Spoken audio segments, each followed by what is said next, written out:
ஆவிக்குரிய ஜீவியத்தில் வளரும்படியாக கர்த்தர் நாமத்தை உயர்த்தும்படியாக நம் தெய்வ வசனங்களை நம்ம சிலதை நாம் தியானிப்போம். முக்கியமாக இந்த நாளிலே நம்ம என்ன தியானிக்க போகிறோம்னா, நம்ம வீட்டில் முக்கியமாக நம்ம ஒவ்வொரு குடும்பத்தில் இருக்கிற ஒவ்வொரு குடும்பத்திற்கும் ஒரு வீடு உண்டு. அந்த வீட்டில் முக்கியமாக தேவ பிரசனம் இருக்கா, இல்லை அசுத்த ஆவியோட பிரசனம் இருக்கா என்று சொல்லி தான் நம்ம இன்றைக்கி பார்க்க போகிறோம். அல்லேலூயா.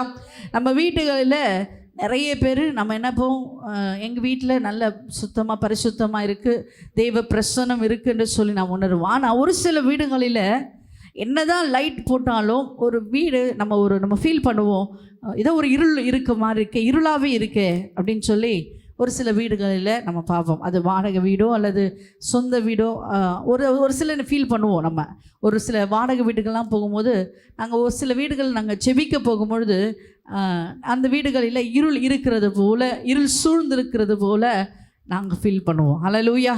நீங்களும் அது போல் சில வீடுகளில், இல்லை நீங்கள் இருக்கிற வீடுகளில் கூட என்னதான் லைட்டு நல்ல ஃபோக்கஸ் லைட்டு நம்ம போட்டாலும் அந்த வீடு இருளாக இருக்கிறது போல் நீங்கள் ஃபீல் பண்ணுறீங்களா? இன்றைக்கு கர்த்தர் கர்த்தர் இன்றைக்கு உங்களுக்கு ஞானத்தை போதிக்கும்படியாக கர்த்தர் உங்கள் ஆவியானவர் உங்களோட பேச போகிறார். அல்லேலூயா. நம்ம வீடுகளில் இப்படிப்பட்ட இருள் சூழ்ந்திருக்கு, அல்லது நம்ம வீடுகளில் தேவ பிரசனமே இல்லை என்று சொல்லி ஃபீல் பண்ணுறீங்களா? ஏன், எதனால் என்று சொல்லி இன்றைக்கு நாம் பார்க்க போகிறோம். நம்ம சபைக்கு வருகிற கிறிஸ்துவ பிள்ளைகளுக்கு நம்ம என்ன பண்ணுவோம், இயேசுவின் ரத்தம் சொல்லி நம்ம ஒரு எண்ணெய் பாட்டில் கொடுப்போம். அதில் என்ன பண்ணுங்கள், வீடுகளில் தெளிங்க சொல்லுவோம். ஒரு சில அதுக்கு கீழ்ப்படிவாங்க, ஒரு சில என்ன பண்ண மாட்டாங்க, இவங்க என்ன சொல்கிறது நாம் என்ன செய்கிறதுன்னு சொல்லி என்ன பண்ணுவாங்க, அசட்டியாக இருப்பாங்க. ஆனால் தினந்தோறும் நம்ம வீடுகளை சுற்றி அந்த இயேசுவின் ரத்தத்தை நாம் தெளிக்கணும். அல்லேலூயா. அது நம்ம இயேசுவின் ரத்தத்தமாக நினைத்து விசுவாசித்து இது தெளிக்கப்படுகிற இடங்களில் இயேசுவின் வல்லமை வெளிப்படும் என்று சொல்லி நம்பிக்கையோடு விசுவாசத்தோடு நீங்கள் இருக்கிற இடம், பாத்ரூம், எல்லா இடத்துலையுமே பின்னாடி கிச்சன் பகுதி, பால்கனி பகுதி, என்னென்ன இடம் இருக்கோ எல்லா அறைகளுக்குள்ள, வாசலில், பின் வாசலில், எல்லா இடங்களும் என்ன பண்ணிடணுமா, இயேசுவின் ரத்தத்தை தெளிக்க வேண்டும். அல்லேலூயா. இதுவரை நீங்கள் அப்படி செய்யப்படாமல் இருப்பீர்களானால் நீங்கள் என்ன பண்ணுங்க, அல்லது என்ன கூட இல்லைன்றீங்களா, ஒரு தண்ணி எடுத்து என்ன பண்ணுங்க, நீங்களே ஜெபம் பண்ணுங்க, இயேசுவின் ரத்தமாய் இது மாற கடவுது என்று சொல்லி நீங்கள் ஜெபம் பண்ணிட்டு அது நீங்கள் இருக்கிற அறைக்குள்ள, வீடுகளில், பாத்ரூமில், பின்னாடி ஒவ்வொரு அறைக்குள்ள, ஒவ்வொரு இடத்துல, ஒவ்வொரு மூலை முடுக்கில் என்ன பண்ணுங்க, இயேசுவின் ரத்தத்தை நீங்கள் தெளிங்க. அல்லேலூயா. அப்படி தெளிக்கிறதுனால என்ன ஆகும், நிச்சயமாய் தேவனுடைய பிரசனம் அந்த இடத்துல இறங்கும். ஹல்லேலூயா சொல்லுங்களேன். நீங்கள் அதை விசுவாசித்து அந்த தண்ணீர், அது சாதாரண தண்ணீர் தான். ஹல்லேலூயா. அது சாதாரண எண்ணெயாக தான் இருக்கும். ஆனால் நீ செபிக்கப்படும் பொழுது, நீ விசுவாசத்தோடு செபிக்கும் பொழுது அது இயேசுவின் ரத்தமாய் மாறும். ஆமேன்னு சொல்லுங்களேன். இயேசுவின் ரத்தமாய் மாறும் பொழுது அந்த ரத்தத்திற்கு வல்லமை உண்டு. ஹல்லேலூயா. அசுத்த ஆவிகளை துரத்துகிற வல்லமை அந்த ரத்தத்திற்கு உண்டு. ஆமே. அப்போ அந்த இயேசுவின் ரத்தத்தை நினைத்து நீங்கள் என்னென்ன எந்தெந்த இடத்துல நினைக்கிறீங்களோ அந்த எல்லா இடத்திலும் நீங்கள் என்ன பண்ணுங்க, செவுரில் கூட நம்ம என்ன பண்ணணும், தெளிக்கப்படணும். ஹல்லேலூயா. அப்போ எல்லா இடங்களிலும் தெளிக்கப்படும் பொழுது ஒவ்வொரு இடத்தில் இருக்கிற மறைந்திருக்கிற அசுத்த ஆவிகள், மறைந்திருக்கிற இருள்கள்லாம் என்ன பண்ணும், வெளியேறும். ஹல்லேலூயா. அது மாத்திரமல்ல, நம்ம தினந்தோறும் காலையில் எழுந்த உடனே முதலாவது நம்ம என்ன பண்ணுறோம், கடகடன் எழுந்து பிள்ளைங்களுக்கு சமைக்கணும், வீட்டில் இருக்கிறவங்களுக்கு சமைக்கணும்னு சொல்ல வேகமாக நம்ம கிச்சன் பகுதி போகிறோம். ஆமென். நல்லது தான். ஹல்லேலூயா. ஆனால் அதற்கு முன்பாக நம்ம வீட்டில் ஜெப துணி கேட்கணும், தேவனுடைய சத்தம் கேட்கணும் அப்படின்னு சொல்லி, இதோ உங்கள் வீட்டில் டிவி இருக்கா, என்ன பண்ணுங்கள், பாட்டு என்ன பண்ணுங்கள், சத்தமாக போட்டு விடுங்க. ஹல்லேலூயா. அல்லது சிடி பிளேயர் இருக்கா, நீங்கள் என்ன பண்ணுங்கள், நல்ல சத்தமாக பென் டிரைவில் பாட்டு என்ன பண்ணுங்கள், தொடர்ந்து ஆராதனை படுகிற பாடல், நன்றி சொல்லுகிற பாடல் என்ன பண்ணுங்கள், நீங்கள் போட்டு விடுங்க. ஆமென். அப்போது நீங்கள் தினந்தோறும் இந்த சத்தம் உங்கள் வீடுகளிலே தொனிக்க உங்கள் வீட்டில் இருக்கிற இருள் வெளியேறும். ஆமென் சொல்லுங்களேன். அப்போது நம்ம வீட்டுக்குள்ள வீட்டுக்குள்ளே இப்படியெல்லாம் நம்ம செய்யும் பொழுது நம்ம வீட்டுக்குள்ளே இருக்கிற தேவ பிரசனம் இன்னும் அதிகமாய் வளரும். ஹல்லேலூயா. நம்ம வீட்டுக்குள்ளே நமக்கு விரோதமாக நமக்கு தெரியாமல் நம்முடைய மாம்ச கண்கள் மறைந்திருக்கும். ஆமென். ஆவிக்குரிய கண்களை பார்த்தீங்கன்னா தெரியும், சில காரியங்கள் நமக்குள்ளவே மறைந்து செயல்படும். ஹல்லேலூயா. அதனால தான் தேவையில்லாத சண்டை, தேவையில்லாத நஷ்டங்கள், தேவையில்லாத இழப்புகள், தேவையில்லாத பிரச்சனைகள், தேவையில்லாத குழப்பங்கள் நம்ம குடும்பத்தை ஆளுகை செய்து கொண்டிருக்கு. இப்படியெல்லாம் நீங்கள் செய்யும் பொழுது தேவ பிரசனம் நிச்சயமாய் உங்கள் வீட்டை ஆளுகை செய்யும். ஆமென் சொல்லுவோமா? அந்த தேவ பிரசனம் உங்கள் வீட்டை ஆளுகை செய்யும் பொழுது உங்களையும் உங்கள் பிள்ளைகளையும் அந்த பிரசனம் தொடும். ஆமென் சொல்லுங்க. அப்போது நீங்கள் எடுக்கிற எல்லா காரியங்களும் தேவன் எல்லாவற்றையும் மாய்க்க செய்வார். ஹல்லேலூயா. ஹல்லேலூயா சொல்லுவோமா? எடுத்து வாசிப்போம். உபாகமம் 23ஆம் அதிகாரம் 14ஆம் வசனத்தை நம்ம வாசிக்க கேட்கலாம். உன் தேவனாகிய கர்த்தர் உன்னை ரட்சிக்கவும் உன் சத்துருக்களை உனக்கு ஒப்பு கொடுக்கவும் உன் பாளையத்திற்குள்ளே உலாவி கொண்டிருக்கிறார். ஆகையால் அவர் உன்னிடத்தில் அசுசியான காரியத்தை கண்டு உன்னை விட்டு போகாதபடிக்கு உன் பாளையம் சுத்திகரிக்கப்பட கடவது. உன்னிடத்தில் அசுசியான காரியத்தை கண்டு உன்னை விட்டு போகாதபடிக்கு உன் பாளையம் சுத்தமாக இருக்க கடவது என்று சொல்லப்பட்டிருக்கு. ஆமென் சொல்லுவோமா? இந்த இடத்துல உன் சத்துருக்களை உனக்கு ஒப்பு கொடுக்கவும், தேவன் நமக்கு என்ன கட்டளை கொடுத்துருக்கிறார்னா சத்துருக்களை நமக்கு கட்டளை கொடுத்துருக்கிறார். ஹல்லேலூயா. என்னென்னு? சத்துருக்களை நாம் ஆளுகை செய்யணும். ஆமென். ஆனால் நம்ம என்ன பண்ணுறோம்? சத்துருக்களை பார்த்து பயந்து போகிறோம். ஆமென். ஒரு பிரச்சனை வந்தால் அல்லது சத்துருவானம் நமக்கு விரோதமாக எழும்பி நின்றால் அதற்கு பயந்து போய் நடுக்கத்தில் நம்ம என்ன பண்ணிடுறோம்? தேவனை விட்டு தூரம் போயிடும். ஆனால் இங்கே கர்த்தர் சொல்கிறாரு, உன் சத்துருக்களை உனக்கு ஒப்பு கொடுத்துருக்கிறேன் என்று கர்த்தர் சொல்கிறாரு. எத்தனை பேர் ஆம் என்று சொல்கிறீங்க? புரியுதுங்களா? உனக்கு விரோதமாக இருக்கிற சத்துருக்களை உன்னிடத்தில் உன் கையில் அவர் ஒப்பு கொடுத்திருக்கிறார். ஹல்லேலூயா. அது மாத்திரமல்ல, உன்னிடத்தில் அசுசியமான காரியத்தை கண்டு அந்த சத்துருவானவன் என்ன பண்ண மாட்டானா? உன்னை விட்டு போகவே மாட்டானா. அசுசியமான காரியம் என்ன? நம்ம வீட்டில் இருக்கிற முக்கியமாக நம்ம வீட்டுக்குள்ளே எடுத்தோன்னா பெண்களாக இருக்கிற நம்ம கிச்சன்லேயோ அல்லது பெட்ரூம்லேயோ அல்லது நம்ம படுக்கிற இடத்துலையோ இல்லை ஹால்லையோ தேவையில்லாத பொருட்கள் நிரம்பி இருக்கும். ஆமென். தேவையில்லாத காரியங்கள் நம்ம எப்பயாவது இந்த பொருள் யூஸ் ஆகும்னு சொல்ல என்ன பண்ணுவோம்? எடுத்து வைப்போம். ஒரு அல்லது எக்ஸாம்பிள் ஒரு சின்ன கவர், பால் கவர் அல்லது அது கேரி பேக் என்ன பண்ணுவோம்? இது எப்பயாவது யூஸ் ஆகும்னு சொல்லி அதை நம்ம எடுத்து கபோர்ட்லேயோ அல்லது எங்கேயாவது ட்ராயிலையோ எங்கே எடுத்து வைப்போம். ஆனால் அது என்ன பண்ணும்போது நம்ம யூஸ் பண்ணுற நேரத்தில் அது பிரயோஜனமாகிற இடத்துல அது என்ன பண்ணாது? அது நமக்கு தேடியும் அது கிடைக்காது. கடைசியில் அது என்ன ஆகும்? குப்பையாக தான் சேர்ந்துருக்கும். ஆமேன்னு சொல்லுங்களேன். புரியுதா நான் சொல்கிறது? ஒரு பொருள் நம்ம தேவைப்படும் சொல்லி நம்ம எடுத்து வைப்போம். ஆமென். இல்லது எக்ஸ்ட்ரா ஒரு பாத்திரமோ அல்லது எக்ஸ்ட்ரா ஒரு ஏதோ ஒன்று திங்ஸோ ஏதாவது ஒன்று இது தேவைப்படும், இது இந்த நேரத்தில் நம்ம யூஸ் பண்ணலாம்னு சொல்லி இது தேவைப்படும் சொல்லி எக்ஸ்ட்ரா நம்ம எடுத்து வைப்போமானால் அது தேவைப்படுற நேரத்தில் அதை நம்ம பிரயோஜனப்படுத்தவே மாட்டோம். ஆமென். ஏன்னா அதற்கு தேடவும் நமக்கு நேரம் இருக்காது, நம்ம தேடுற நேரத்தில் அது கிடைக்காது. ஹல்லேலூயா. அதனால் நமக்கு என்ன பிரயோஜனமோ அதை மட்டும் நம்ம என்ன பண்ணுங்க? யூஸ் பண்ணுங்க. ஹல்லேலூயா. தேவையில்லாத பொருட்கள், தேவையில்லாத காரியங்களை முதலாவது நம்ம வீட்டை விட்டு வெளியே தூரப்படணும். ஆமென். குப்பை சேர அது தேவை உள்ள பொருள், இது தேவைப்படும், இது யூஸ் ஆகும், ஒரு காலத்தில் இது யூஸ் ஆகும் அப்படின்னு சொல்லி நம்ம சேர்த்து வைப்போமானால் அந்த இடத்துல குப்பை நிறையும், அந்த இடத்துல அசுத்தங்கள் நிறையும், அந்த இடத்துல இருளானது உட்காரும். ஹல்லேலூயா. ஹல்லேலூயா. அதனால தான் இங்கே சொல்கிறாரு, அசுசியமான காரியங்கள் உன்னிடத்துல இருந்து என்ன பண்ணு? தூர விட்டு போகாதனால, நீ எடுத்து போடாததுனால சத்துருவானவன் இருளானது உன் வீட்டை ஆளுகை செய்கின்றது. ஹல்லேலூயா. நிறைய பேர், ஒரு சகோதரி அப்படி தான், நாங்கள் எங்கள் அப்பா உயிரோடு இருக்கும்பொழுது ஹாஸ்பிட்டல் அட்மிட்டாக இருக்கும்பொழுது ஒரு சகோதரி, அங்கே வேலை செய்கிற சகோதரி என்கிட்ட வந்து ஜெபம் பண்ணணும்னு சொன்னாங்க. என்னென்னா, நான் ஒரு நகை சகோதரி சிஸ்டர்லா நாத்தனாருக்கு நான் கொடுத்தேன். அவங்க நகை கஷ்டப்படும் போது நான் அந்த நகையை கொடுத்தேன். ஆனால் அந்த நகையை நான் வாங்கினதுலேருந்து எனக்கு என்னாச்சுன்னா கை கால் செயல் இழந்து போயிடுச்சு அப்படின்னு சொன்னாங்க. அது அவங்க நகை தான், அந்த சகோதரி நகை தான். ஆனால் அவங்க கஷ்டப்படுற நேரத்தில் உதவுறதுக்காக கொடுத்துருக்குறாங்க. ஆனால் அவங்க என்ன பண்ணிட்டாங்க? அவங்க அந்த நகையை திரும்பி அவங்க நகையை திரும்பி கேட்குறாங்களே அப்படின்னு சொல்லி அவங்க மேலே இருக்கிற கோபத்தில் அந்த நகையோடு சேர்த்து மாந்திரிகமாக செய்து கொடுத்துட்டாங்க. இப்படி காரியங்கள் நடைபெறுது. ஹல்லேலூயா. அந்த நகையை அவங்க போட்டதுலேருந்து, அந்த நகை அந்த வீட்டுக்குள்ளே வந்ததுலேருந்து அவங்க வீட்டுக்குள்ளே சமாதானம் இழந்துச்சு. அவங்க மகனுடைய பிஸ்னஸ் எல்லாம் லாஸ் ஆச்சு. அவங்களுக்கு அது ஒரு கை கால் செயல் இல்லாமல் அவங்க அதே அந்த செயல் இல்லாமலே தான் இருக்குது. அதுலேயே தான் அவங்க கஷ்டப்பட்டு வேலை செய்து கொண்டிருக்கிறாங்க. இதையே நான் சொல்கிறேன்னா, இது அவங்களோட சொந்த பொருள். நிறைய வீட்டில், நிறைய குடும்பத்தில் மற்றவர்களுக்கு சுதந்திரமான, மற்றவர்களுக்கு உரிமையான பொருளை நம்ம எடுத்திருப்போம். இதில் என்ன நடக்க போகுது? இதில் என்ன கர்த்தர் தண்டிக்க போகிறாரு?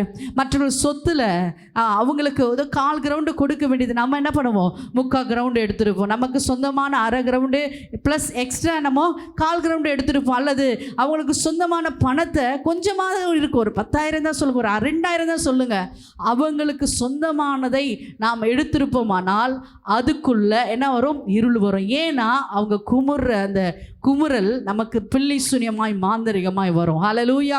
இப்படி தான் நிறைய நமக்கே அறியாதபடி நிறைய சூழ்நிலைகள் நம்ம என்ன பண்ணி கொண்டிருக்கிறோம்? விழுந்து கொண்டிருக்கிறோம். ஹல்லேலூயா. இதனால தான் சில காரியங்கள், மற்றவர்களுக்கு கொடுக்க வேண்டிய ட்ரெஸ்ஸு, மற்றவர்களுக்கு கொடுக்க வேண்டிய மற்றவர்களுக்கு சொந்தமான சின்ன பொருளாக இருந்தாலும் சரி, நிறைய பேர் வீட்டில், நிறைய பேர் சகோதரிகள் குழம்புக்கு கிண்ணம் என்ன பண்ணுவாங்க? டிஃபன்லேயோ கிண்ணத்தில் என்ன பண்ணுவாங்க? குழம்பு எடுத்து போய் கொடுப்பாங்க. அது கேட்கக்கூடாதுன்னு பண்ணுவாங்க, மறைச்சி வச்சுருப்பாங்க. அது ரொம்ப அழகாக இருக்கணும். அதெல்லாம் ஒரு ஆவி. ஹல்லேலூயா. இதனாலே கூட வருமா? இதனால மாந்திரிகம் வருமா? இதனால செய்வன வருமானு சொல்லி நம்ம நினைப்போம். ஆனால் அவங்க அதை தேடும் பொழுது, அது என்ன பண்ண, அதற்காக ஏங்கும் பொழுது, ஐயோ என்று சொல்லி என் பொருள் காணமே. எந்த பொருளாக இருந்தாலும் சரி, எக்ஸாம்பிள் நான் சொல்லிட்டு இருக்கேன். உங்கள் வாழ்க்கையில் நீங்கள் எப்படிப்பட்ட காரியங்களை என்ன நீங்கள் தவறு செய்கிறீங்க? கொஞ்சம் சற்று நிதானித்து பாருங்கள். ஹல்லேலூயா. மற்றவர்களுக்கு உரிமையானது அல்லது மற்ற குடும்பத்திற்கு சொந்தமானது, மற்ற தன்னுடைய சகோதரனோ சகோதரியோ அல்லது உறவுகள் இருக்கிறவர்களுக்கு சொந்தமான எந்த ஒரு காரியமாக இருந்தாலும், சின்ன ஒரு கம்மலாக இருந்தாலும் சரி, எந்த ஒரு பொருளாக இருந்தால் மற்றவர்களுக்கு சொந்தமானதை நீ வைத்திருப்பாயானால் அது உங்களுக்கு செய்வினையாய் மாறும். ஹல்லேலூயா. ஹல்லேலூயா. அது அசுத்தமான காரியம். ஆமென். மற்றவருக்கு சொந்தமானதை நீ அதை உரிமையாக்கி கொண்டிருப்பாயானால் அதன் வழியாய் பிசாசு இருள் உனக்குள்ளே வரும். ஆமென் சொல்லுங்களேன். அது மாத்திரமல்ல, நம்ம வீட்டுக்குள்ளே, முக்கியமாக அந்த ட்ரெஸ்ஸிங் டேபிளில், நம்ம கிச்சனில், ஒவ்வொரு இடத்துலையும் தேவையில்லாத பொருட்கள் நம்ம இருப்போம். நம்ம பழைய காலத்தில், அந்த காலத்தில் என்ன பண்ண, சின்ன வயசில் போட்ட ட்ரெஸ்ஸு எல்லாமே என்ன பண்ணியிருக்கோம்? அலமாரிக்குள்ளே வைத்திருப்போம். எது உங்களுக்கு தேவையில்லாததோ, எது நீங்கள் பிரயோஜனம் இல்லாதது என்று நினைக்கிறீங்களோ அதெல்லாம் என்ன பண்ணுங்க? உங்கள் வீட்டை விட்டு தூரப்படுத்துங்க. ஹல்லேலூயா. அது வைக்க ஏசப்பா சொல்கிறாரு, பழையவைகள் ஒழிந்து போயின, எல்லாம் புதிதாயின வசனம் சொல்லப்பட்டது. இப்போ நீ பழசை எடுத்து போட்டால் தான் கர்த்தர் உனக்கு புதிதாய் கொடுப்பார். ஆமென் சொல்லுவோமா? நீ பழசையே தூக்கி, பழைய உடஞ்ச பாத்திரம், உடஞ்ச கடாய், உடஞ்ச இட்லி பாத்திரம் எல்லாத்தையும் நீங்கள் என்ன பண்ணுங்க? பழசு இது எங்கள் அம்மா கொடுத்தது, இது எங்கள் தாத்தா கொடுத்ததுன்னு சொல்லி நீங்கள் என்ன பண்ணீங்க? பழசையே வைத்து கொண்டு இருப்பீர்களானால் புதிய ஆசீர்வாதம், தேவன் உனக்கு வைத்திருக்கிற ஆசீர்வாதத்தை நீ பெற்றுக்கொள்ளவே முடியாது. ஹல்லேலூயா. இன்றைக்கு கர்த்தர் ஒவ்வொருவரோட பேசி கொண்டிருக்கிறார். உன் வீட்டில், உன் இருதயத்தில் அல்லது ஒவ்வொரு அறைக்குள்ளே நீ என்னென்ன அசுத்தமான காரியங்களை அல்லது தேவையில்லாத பொருள், யூஸே ஆகாத, பிரயோஜனமே இருக்காது. நிறைய எனக்கு தெரிந்த ஒரு சகோதரி, சின்ன வயசில் அவங்க குழந்தையாக இருக்கும் பொழுது பிரயோஜனப்படுத்துகிற பொருள், சொப்பு சாமான், அதெல்லாம் என்ன பண்ணுவாங்க? அதெல்லாம் ஒரு மூட்டை கட்டி வச்சுருப்பாங்க. ஹல்லேலூயா. இதெல்லாம் எதுக்கு நீங்கள் அப்படி கட்டுறீங்க? இதெல்லாம் ஒரு விக்கிரகமாக மாறுது. ஹல்லேலூயா. இதெல்லாம் ஒரு அந்த அசுத்தமில்லாத இடத்துல நம்ம வைப்போமா, அது கொஞ்சமாக தூசி படிந்து குப்பையாகி அதுக்குள்ளே இருள் உட்காரும். ஹல்லேலூயா. எந்த இடத்துல நீ சுத்தம் வைக்கிறியோ அந்த இடத்துல வெளிச்சமானது வரும். ஆமென் சொல்லுங்களேன். அந்த இடத்துல அசுத்தங்கள் நீங்கி ஆவியானவர் உன்னை ஆளுகை செய்வார். ஹல்லேலூயா. பெண்களாக இருக்கிற நாம முதலாவது நம்மை நம்ம பரிசுத்தமாய் வைத்துக்கொள்ளணும், நம்மை சுத்திகரித்துக்கணும். நாம் இருக்கிற இடம், நம்ம வசிக்கிற இடம், கிச்சனில், ஹாலில், பெட்ரூமில், ஒவ்வொரு அறைக்குள்ளும் தேவையில்லாத பொருள், தேவையில்லாத ஃபோட்டோஸ், தேவையில்லாத துணிகள், தேவையில்லாத பொருட்கள் எல்லாவற்றையும் என்ன பண்ணுங்க? முதலாவது இன்றைக்கு நீங்கள் வீட்டுக்கு போயோ அல்லது வீட்டில் பார்த்து கொண்டு நீங்களோ இந்த ஜெபம் முடிந்த பிறகு என்ன பண்ணுங்க? தூரப்படுத்துங்க. ஆமேன். கர்த்தர் உன்னோட பேசி கொண்டிருக்கிறார். ஆமேன். உனக்கு புதிதான ஆசீர்வாதம் வரணும்னா உனக்கு எதெல்லாம் நம்ம நினைப்போம், இதெல்லாம் எதுக்கு இருக்குதுன்னு நினைப்போம். இல்லை ஒரு காலத்தில் யூஸ் ஆகும் நினைப்போம், தேவையில்லை. ஹல்லேலூயா. உனக்கு ஒரு காலத்தில் யூஸ் ஆகிறதுக்கு கர்த்தர் இன்றைக்கு உன்னை ஆசீர்வதிக்கும்படியாக புதிய ஆசீர்வாதங்களால் உன்னை நிரப்புவதற்கு அவர் ஆயத்தமாக இருக்கிறார். ஆமேன் சொல்லுங்களேன். அதனால் நீ உன்னிடத்தில் உனக்கு ஆசீர்வாதமே வரக்கூடாதபடி நீங்கள் தான் தடையாக இருக்கிறோம். ஆமென். நமக்கு ஆசீர்வாதம் வரக்கூடாதபடி நாம தான் இந்த விதமான சின்ன சின்ன காரியங்களில் நம்ம தவறி போய் கொண்டு இருக்கிறோம். ஆமென். இன்றைக்கு கர்த்தர் உன்னோட பேசி கொண்டிருக்கிறார். ஹல்லேலூயா. உன் பாளையம், உன் வீடு, உன் இருக்கிற இடம், நீ இருக்கிற சபை, நீ இருக்கிற ஸ்தலம் சுத்தமாக இருக்க கடவுது. ஹல்லேலூயா. நீ இருக்கிற இடம் சுத்தமாக இருக்கணும். ஆமென். நீ சுத்தமாக இருக்கிற எந்தெந்த இடத்துல சுத்தமாக இருக்கோ அந்த இடத்துல ஆவியானவர் ஆளுகை செய்வார். ஹல்லேலூயா. பரிசுத்தமாய் நம்ம இருக்கணும்.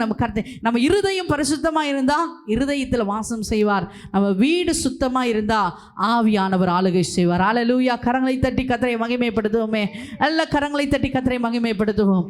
இந்த நேரத்தில் ஒவ்வொருவரோட தேவன் பேசி கொண்டிருக்கிறார்.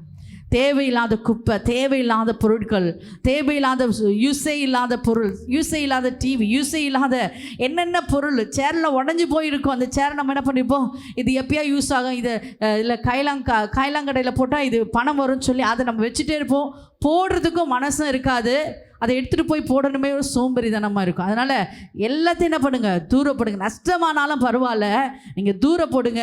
நிச்சயம் தேவன் புதிய ஆசீர்வாதங்களினால உன்னை ஆசீர்வதிக்க வல்லவராக இருக்கிறார். ஹல்லேலூயா. அடுத்ததாக மார்க் 5ஆம் அதிகாரத்தில் இந்த இடத்துல ஒரு மனிதனை நாம் பார்க்க முடியும். இங்கே நம்ம எல்லாருக்கும் தெரிந்த ஒரு பகுதி தான். லேகியோன் என்ற ஒரு பிசாசை கர்த்தர் துரத்துவார். 11, 12, 13 வாசிங்க. அப்பொழுது அவ்விடத்தில் மலை அருகே அநேக பன்றிகள் கூட்டமாக மேய்ந்து கொண்டிருந்தது. இருங்க, இங்கே தேவன் ஏசப்பா என்ன பண்ணுறாரு, ஒரு இடத்துக்கு ஊழியம் செய்ய போகிறார். அந்த இடத்துல ஒரு லேகியோன் என்ற பிசாசு என்ன பண்ண, அசுத்த ஆவி பிடித்த மனுஷன் என்ன பண்ணுறான், எங்கேயோ இருக்கிறான். ஆனால் இயேசு கிறிஸ்து அங்கே வரார் என்பதை அறிந்த உடனே அவன் ஓடி வந்து என்ன பண்ணுறான், தேவனிடத்தில் வந்து நிற்கிறான். ஆமென். அப்பொழுது அங்கே 9ஆம் வசனத்தில், அப்பொழுது அவர் அவனை நோக்கி உன் பேர் என்ன என்று கேட்கிறார். அதற்கு அவன் லேகியோன் என்று சொல்கிறாங்க. ஹல்லேலூயா. அந்த பிசாசு என்ன சொல்லுது, லேகியோன் என்று சொல்கிறது. அந்த லேகியோன் பிசாசு, அவனுக்கு அந்த பிசாசுக்கு தெரிஞ்சிருக்கு ஏசப்பா வந்தா என்ன பண்ணிடுவார், துரத்தி விடுவார். ஏன்னா பாதாளத்தில் இந்த அசுத்த ஆவியை துரத்தி விடுவார் என்று சொல்லி அந்த பிசாசுக்கு தெரியுது. அந்த பிசாசு உடனே சொல்லுது, இந்த பன்றி கூட்டத்துக்கு நடுவில் என்னென்ன என்னை அனுப்பி விடுங்கன்னு சொல்லி தயவாய் கேட்குது. ஹல்லேலூயா. அப்போ பாதாளத்தில் எங்கே தேவன் கட்டி விடுவார் என்று சொல்லி, அந்த அசுத்த ஆவியை கட்டி விடுவார் என்று சொல்லி என்ன பண்ணுறாங்க, அந்த பிசாசு கேட்குது, அந்த கடலோரத்தில் இருக்கிற அந்த கடலோரமாக இருக்கிற அந்த பன்றி கூட்டத்தில் என்னை அனுப்புங்க என்று சொல்லி கேட்குது. 12 வாசிங்க. அந்த பிசாசுகள் எல்லாம் அவரை நோக்கி பன்றிக்குள்ளே போகும்படி அவைகளுக்குள்ளே எங்களை அனுப்பும் என்று அவரை வேண்டிக் கொண்டன. அடுத்தது, இயேசு அவைகளுக்கு உத்தரவு கொடுத்த உடனே அசுத்த ஆவிகள் புறப்பட்டு பன்றிகளுக்குள் போயின. உடனே ஏறக்குறை 2000 பன்றிக்குள்ளே அந்த கூட்டம் உயர்ந்த மேட்டிலிருந்து ஓடி கடலிலே பாய்ந்தது, கடலில் அமிழ்ந்து மாண்டது. ஆமென். ஹல்லேலூயா. இங்கே தேவன் என்ன பண்ண, இயேசு கிறிஸ்து என்ன சொல்றாரு, உடனே அந்த பிசாசு வேண்டிக் கொண்டபடி என்ன பண்ணுறாரு, ஆவி பிடித்த மனிதனுக்கு தெரியுது ஏசப்பா வந்தாருன்னா அந்த இடத்துல அசுத்தம் இருக்காது. ஹல்லேலூயா. ஏசப்பா வந்தாருன்னா அந்த இடத்துல பாவம் இருக்காது. ஆமே. ஏசப்பா வந்தாருன்னா அந்த இடத்துல பிசாசு இருக்காது என்று சொல்லி அந்த பிசாசுக்கு தெரியுது. ஹல்லேலூயா. ஆனால் மனிதர்களாகிய நாம தேவனை துதித்து கொண்டிருக்கிற நமக்கு அது தெரியவே இல்லை. ஹல்லேலூயா. நம்ம தேவனை துதிக்கிறவர்களாய் மாறணும். ஹல்லேலூயா. இந்த பிசாசுக்கு தெரியும் ஏசப்பா வந்தா அந்த இடத்துல விடுதலை உண்டு. ஆமே. ஆனால் நாம அறிந்திருந்தோம் நம்ம என்ன பண்றோம், தேவனிடத்தில் நம்ம விடுதலை கேட்பதில்லை. ஏதோ கடமைக்கு வரும், கடமைக்கு போறோம்னு சொல்லி நம்ம இல்லாதபடி ஏசப்பா இன்றைக்கு எனக்கு விடுதலை தாங்க. ஆமே. அந்த பிசாசு சொல்லுது, நீங்க என்ன பாதாளத்தில் கட்டாதீங்க, அந்த கடலில் இருக்கிற பன்றிகளுக்கு கட்டுங்க, கட்டளையிடுங்கன்னு சொல்லி. அதுக்கப்புறமா நீங்க வாசித்து பார்த்தீங்கன்னா, வீடுகளில் போய் வாசித்து பார்த்தீங்கன்னா அங்கே இருக்கிற மனிதர்கள் என்ன பண்ணுவாங்க, ஏசப்பா பார்த்து, நீங்கள் இந்த பன்றி நீ உள்ளே வந்ததுனால தான், நீ நகரத்துக்குள்ளே வந்ததுனால தான் பன்றி கூட்டெல்லாம் செத்து போனதுனால என்ன பண்ணுங்க, உடனே வெளியே போங்க சொல்லி இயேசுவை வெளியே போக சொல்லுவாங்க. ஏன், அங்கே ஆவிக்குரிய கண்கள் திறக்கப்படலை. அங்கே அவங்க மாம்சமத்தில் பார்த்தாங்க, பன்றி கூட்டம் அழிந்தது தான் பார்த்தாங்க. ஆனால் அதற்குள்ளே போன அந்த லேகியோன பிசாசை பார்க்கல. ஹல்லேலூயா. ஹல்லேலூயா.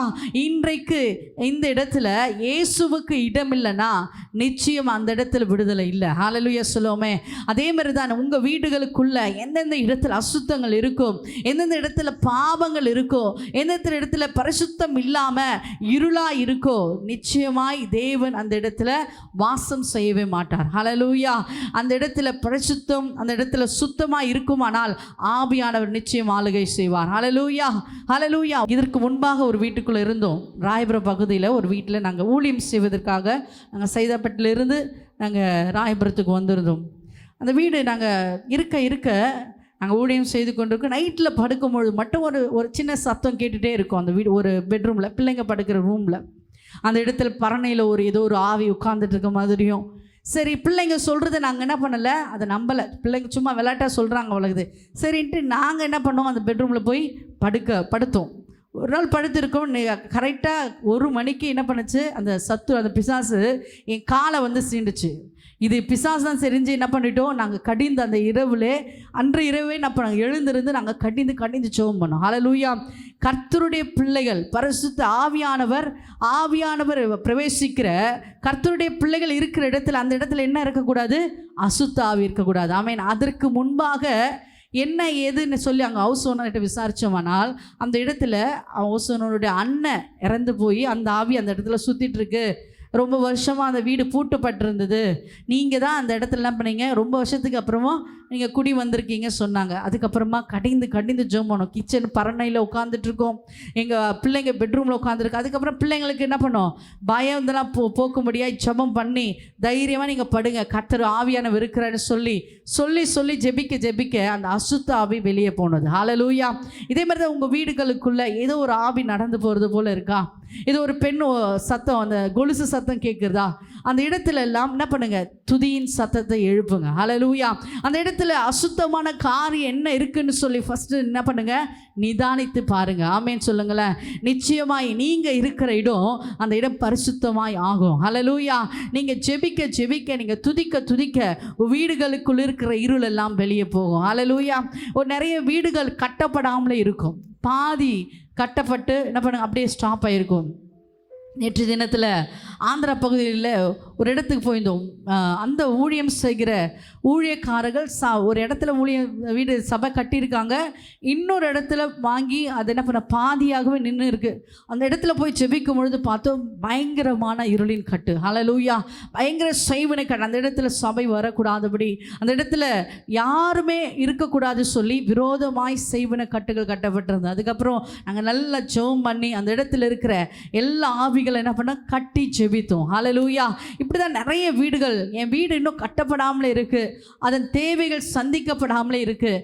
எவ்வளோ நான் முயற்சி பண்ணிட்டேன், லோனை கிடைக்கல, எவ்வளோ நான் முயற்சி பண்ணிட்டேன், இந்த இடம் என்ன பண்ணல எனக்கு கிடைக்காம போகுதுன்னு சொல்லி நீங்கள் நிறைய உங்கள் வாழ்க்கையில் கிடைக்க வேண்டிய ஆசீர்வாதங்கள் எல்லாம் தடையாக இருக்கா.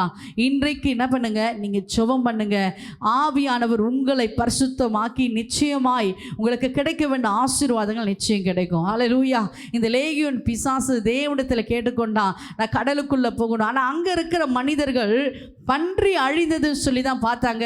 அங்கே இருக்கிற அசுத்தாவி விலகி போனது, அவங்க கண்கள் மறைக்கப்பட்டிருந்தது. ஆமேன்னு சொல்லுங்களேன். இன்றைக்கு நீங்கள் எத்தனை பேர் உங்களுடைய கண்கள் மறைக்கப்பட்டதாக இருக்கிறது?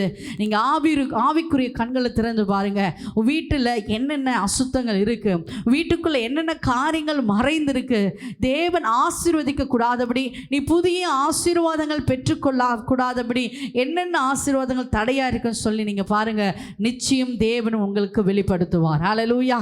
உங்களுக்கே தெரியும், நீங்கள் ஜெபம் பண்ணிட்டு நீங்கள் காரியங்களை நீங்கள் நடப்பிக்க அல்லது முயற்சி செய்து என்ன காரியம் வீட்டுக்குள்ளே இருக்குது, நீங்கள் கொஞ்சம் சற்று நீங்கள் நிதானித்ததுனால போதும், ஆவியான உனக்கு உணர்த்தும் இந்தந்த காரியங்கள்லாம் வீட்டுக்குள்ளே இருக்குது. ஆமே, இந்தந்த காரியங்கள் நிறைய வீட்டில் சண்டையாகவே இருக்கும். நிறைய வீட்டில் கோபம், வீட்டுக்குள்ளவே வரவே பிடிக்கலன்னு சொல்லி நிறைய கணவர் சொல்லுவாங்க, நிறைய ஆண்கள் சொல்லுவாங்க, எனக்கு வீட்டுக்குள்ளே வரவே வீட்டுக்குள்ளே வந்தாலே ஒரே எரிச்சலாக இருக்குது சொல்லுவாங்க.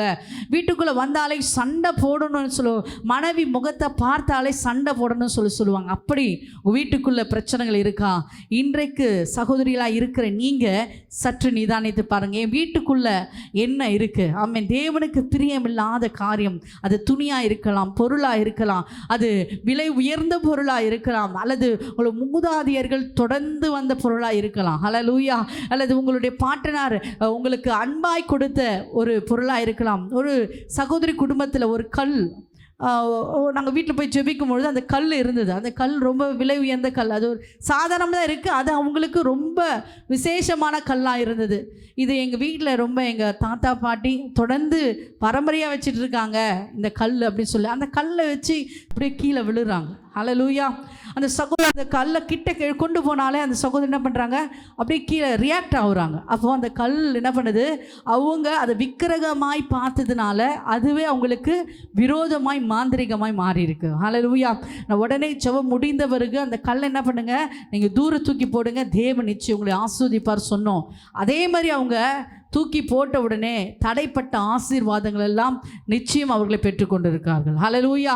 அவங்க அதுக்கு அடுத்த வாரம் அடுத்த முறை அவர்களை சந்திக்கணும்னு சொன்னாங்க. என் வீட்டில் இப்படிப்பட்ட ஆசீர்வாதங்கள் வந்தது, கடனில் இருந்த கடனெல்லாம் மாறிச்சு, இருளாக இருந்த வீடு, என் குடும்பத்தில் சமாதானம் இல்லாமல் இருந்தது, என் வீட்டுக்குள்ளே சமாதானம் கிடைச்சிருக்குன்னு சொல்லி நிறைய சாட்சிகளை அவங்க அடுக்கி கொண்டே போனாங்க. ஆமே. இப்படிப்பட்ட உங்கள் வீட்டுக்குள்ளே நீங்கள் உங்களே அறியாதபடி உங்களுக்கு ரொம்ப நேசிக்கிற பொருள் அல்லது அது ரொம்ப காலங்காலமாய் தொடர்ந்து வந்து உங்கள் வீட்டுக்குள்ளே பீரோவாக இருக்கலாம் அல்லது ஏதாவது கட்டிலாக இருக்கலாம், என்ன பொருள் உங்கள் வீட்டுக்குள்ளே ரொம்ப பழைய காலத்து அல்லது நீங்கள் யூஸ் பண்ணாமல் இருக்கிற பொருள் என்ன இருக்கோ அதை முதலாவது நீங்கள் வீட்டை விட்டு தூரப்படுத்தி பாருங்கள். கர்த்தர் உங்களை ஆசீர்வதிக்கும், அந்த கரத்தை நிச்சயம் உங்களுக்கு முன்பாக நீட்டுவார். ஹல்லேலூயா. அதனால உங்கள் ஆசீர்வாதம் தடைப்பட்டிருக்கலாம். ஆமேன்.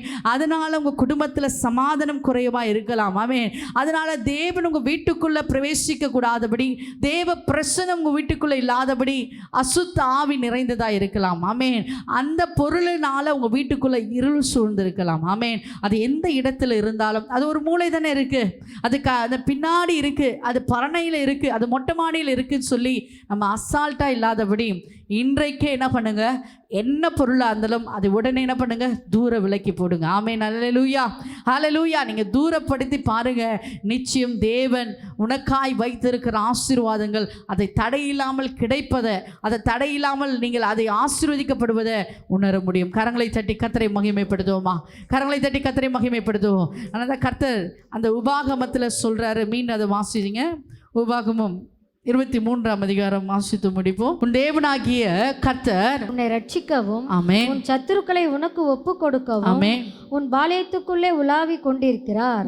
ஆகையால் அவர் உன்னிடத்தில் அசூசியான காரியத்தை கண்டு உன்னை விட்டு போகாதபடிக்கு உன் பாளையம் சுத்தமாயிருக்க கடவது. ஆமென். உன்னை ரட்சிக்கிறதுக்காகவும் உனக்கு விரோதமாக இருக்கிற சத்துருக்களை உனக்கு கையில் கொடுக்கறதுக்காகவும் தேவன் ஆயத்தமாக இருக்கிறார். ஆனால் சில உலகத்தில் அழிந்து போகிற பொருட்களுக்கு பார்த்து நம்ம மேலான ஆசீர்வாதத்தை நாம் இழந்து போகிறோம். ஹல்லேலூயா. இன்றைக்கு வீட்டில் நீங்கள் போன உடனே அல்ல வீட்டுக்குள்ளே நீங்கள் இருக்கும் பொழுது என்னென்ன பொருள் கிச்சன்லேயோ பாத்ரூம்லேயோ அல்லது ஹால்லேயோ பெட்ரூமில் என்னென்ன பொருள் தேவையில்லாமல் இருக்குது. நிறைய வீட்டுகளில் யூஸ் பண்ணாத மருந்து, நம்ம குழந்தைகள் யூஸ் பண்ண மருந்து என்ன பண்ணுவாங்க, அப்படியே வச்சுட்டு இருப்பாங்க.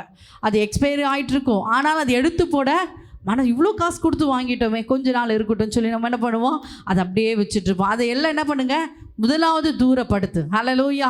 எல்லாவற்றையும் நீங்கள் தூரப்படுத்த, தேவையில்லாத பொருள், பிரயோஜனம் இல்லாத பொருள்கள் எல்லாம் நீங்கள் தூரப்படுத்துவீங்களானால் நிச்சயம் கர்த்தர் உன்னை ஆசீர்வதிக்கும் கரம் உனக்கு நேராக இறங்கி வரும். ஆமென் சொல்லுவோமா? அப்படியே கண்களை மூடி அப்படியே கர்த்தர் சமூகத்தில் ஒப்பு கொடுங்க. கர்த்தரிடத்துல கேளுங்க, என்னென்ன பொருள், என்னென்ன காரியம் என் வீட்டுக்குள்ளே, என் இருதயத்துக்குள்ளே, என் குடும்பத்துக்குள்ளே இருக்குது, அதையெல்லாம் என்னை விட்டு போகும்படியாய் கர்த்தர் சமூகத்தில் ஒப்பு கொடுங்க. நிச்சயமாய் தேவன் உன் பாளையம் சுத்தமாக இருக்க கடவுது, உன் வீடு சுத்தமாக இருக்க, உன் வீட்டுக்குள்ளே பிரவேசிக்கிற நீங்கள் பரிசுத்தமாக இருக்க தேவன் இன்றைக்கு ஆசீர்வதிக்கிறார். ஹல்லேலூயா. எல்லாம் கேளுங்க, வாய்களை திறந்து இயேசுவே என்று சொல்லி கேளுங்க, வாய்களை திறந்து. ஏசப்பா, இந்த நாளில் என் வீட்டுக்குள்ள, எனக்குள்ள, என் குடும்பத்தில் இருக்கிற எல்லாம் அசுத்தமான ஆண்டவரே இருளான காரியங்கள், பாவமான காரியங்கள் என்னென்ன இருக்கோ எல்லாவற்றையும் கர்த்தர் நாங்கள் தூரப்படுத்துகிறோம். ஆண்டவரே, ஆண்டவரே, அது என்ன விலை உயர்ந்த பொருளாக இருந்தாலும் சரி, அது துணியாக இருந்தாலும் சரி, அது ஃபோட்டோவாக இருந்தாலும் சரி, பொருளாக இருந்தாலும் சரி, எல்லாவற்றையும் நாங்கள் தூரப்படுத்துகிறோம். இயேசுவின் நாமத்தினால எங்களுக்கு வைத்திருக்கிற ஆசீர்வாதம் அது தடைப்பட்டிருக்குமே ஆனால், இது நிமித்தம் தடைப்பட்டிருக்குமே ஆனால், இன்றைக்கு கர்த்தர் அது நிறைவான ஆசீர்வாதத்தால் நிரப்ப வல்லவராக இருக்கிறார். கேளுங்க, வாய்களை திறந்து, இயேசுவே, எனக்கு தடையாய் இருக்கிற ஆசீர்வாதம் இன்று முதல் நிரம்பி கிருபை கிருபை எனக்கு தாங்க ஆண்டவரே, நிரம்பி வழியத்தக்க கிருபை தாங்க இயேசுவே என்று சொல்லி கூப்பிடுங்க. வாய்களை திறந்து எல்லாம் கூப்பிடுங்க. வாய்களை திறந்து என்னென்ன கர்த்தர் நினைவுக்கு கொண்டு வருவார் கேளுங்க. அப்பா, என் வீட்டில், என் அறைக்குள்ள, என் கிச்சனில் என்னென்ன பொருள் தேவையில்லாமல் இருக்கோ அது எல்லாம் நீக்கி போட எனக்கு பலன் தாங்க. அதெல்லாம் நீக்கி போட எனக்கு கிருபை தாங்க. அது பாவ சாபங்கள் எல்லாம் ஆண்டவரே நாங்கள் பங்காளிகளாக இல்லாதபடி எல்லாவற்றையும் இயேசு கிறிஸ்துவின் நாமத்தினால அவருடைய இரத்தத்தினால கழுவி சுத்திகரிக்கிறோம் ஆண்டவரே. ஆவியானவர் நீர் ஆளுகை செய்வீராக. ஆவியானவர் ஆளுகை செய்யுங்க ஆண்டவரே. அப்படியே கரங்களை உயர்த்தி இயேசுவே, இந்த நாளிலே நாங்கள் செபித்த எத்தனை பேர் ஆண்டவரே உடைய சமூகத்தில் செபித்து இருக்கிறாங்களோ அத்தனை பேர் குடும்பத்திலும் ஆண்டவர் இருளான காரியங்களை கத்த நீக்கி போடுவீராக. அசுத்தமான காரியங்களை நீக்கி போடுங்க. குடும்பத்தில் சமாதானத்தை கொடுங்க, சந்தோஷத்தை கொடுங்க. ஒருவன ஆவி அவள் வாழ்க்கையில் நிலைத்திருக்க உதவி செய்யுங்க. தடைகளை உடைக்கிறோம் இயேசுவின் நாமத்தில். ஆமென்.